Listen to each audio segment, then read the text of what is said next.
Hey everyone, I'm Evan Meaney. I teach in the School of Art in the Department of Transmedia Design and 4D Arts. Hey, I'm Amy Szczepanski. I'm a research assistant professor in the Department of Electrical Engineering and Computer Science, and I'm the coordinator of education, outreach, and training at the Remote Data Analysis and Visualization Center at the National Institute for Computational Science and the Joint Institute. Who wants to guess what that is? Anyone have a guess? Shout it out. Anyone? No. Hint, it's kind of like the ocean. Fabric. Moby Dick. Winner! Winner. We don't even have to do this. We had a Starbucks joke in there. It was great. Yeah, this is Moby Dick. Well, I used to think it was a computer glitch, and then I took a little closer look at it, and it looked like a whale, a white whale. So what you saw was all of the text of Moby Dick at a glance. It's what Evan and I have been working on for the past few months. It's a way to encode whales into images and HTML into images and genomes too. So the instinct is to translate our favorite stories into art, which I tried. You went to film school, right? I went to film school. So one way of experiencing a book is through the interaction of its content, but there's other ways to think about text. You just have to think like a computer. You just go look at Evan's picture here. For humans, words are pretty basic. They're uncomplicated. But for a computer, it's much higher up on the food chain. So computational toolkits only contain zeros and ones. We have to build all of our communications out of patterns of on and off. Once the computer is finished with them, we as human operators decide what the patterns mean when we turn the text into words. See, I thought text and words were the same thing. Well, the difference between text and words is the difference between data and information. The letter E and the symbol E serve different purposes. Yeah, I was in that intro to semiotics class too. Well, it's more complex than that. So data, information, and knowledge are all different. Data's like a recipe. Information is like assembling it. And knowledge is actually cooking it for yourself. Yeah, as it turns out, the difference is becoming more and more important.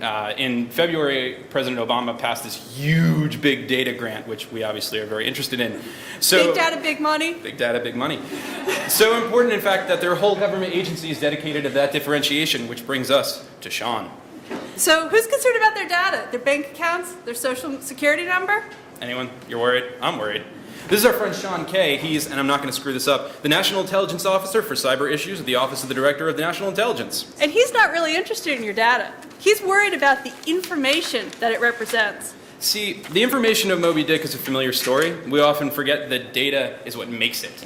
Even when we perform a close reading of the text, we all do the close readings in the arts and sciences, we're usually not really thinking about the letter-by-letter basis, but to a computer, that's what counts. And what we did is we looked at the text alone and we decided what if thinking about its meaning, instead we looked at about the zeros and ones. Which brings us to null sets. So exactly. Null sets is a new body of artwork aimed at exploring the gap between data and information, consisting of a set of images and a free app. This project stems from our interest in glitches, code breaking, and translation. We love that stuff. Our script encodes text files as images, making it possible to visualize both the size and architecture of large-scale data sets. So the text file of Moby Dick is made up of zeros and ones, and any digital photograph, from a vacation photo to a scientific visualization made at ORNL, is also made up of zeros and ones. But in this instance, that common language allows for us to force a crossover. What null sets does is tell the computer to take a piece of text and convert it down, way down, to binary, and then build it back up into a picture. So using this, we can take whole bodies of any text from Shakespeare to a chromosome and export them as digital images. It sounds nerdy. We're right there with you.